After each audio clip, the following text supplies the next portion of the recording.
In today's video, I'm going to teach you how to color code labels in Gmail. Fix Today here, let's begin. First, go to the Gmail website and make sure you're already logged into your account. Once your inbox loads, look at the left sidebar where all your Gmail labels are listed. This is where you can quickly organize and manage different categories of emails. Find the label you want to color code. And when you locate it, hover your mouse over the label name. As you hover over it, you'll notice a small 3 vertical dots icon appear to the right of the label. This icon represents the Label Actions menu. Click the 3 vertical dots next to the label.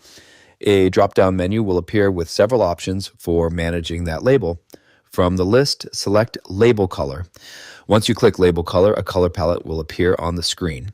This palette shows several color squares you can choose from. Simply click on one of the colors to apply it to your label. As soon as you select a color, Gmail will automatically update the label with that color. If you want more control over the appearance of the label, you can create your own color combination. At the bottom of the palette, click Add Custom Color. This option allows you to choose a specific background color and text color for the label. After selecting your preferred colors, click Apply to save your custom color settings.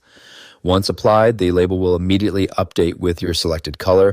You will now see the changes reflected on the left sidebar where your labels are listed.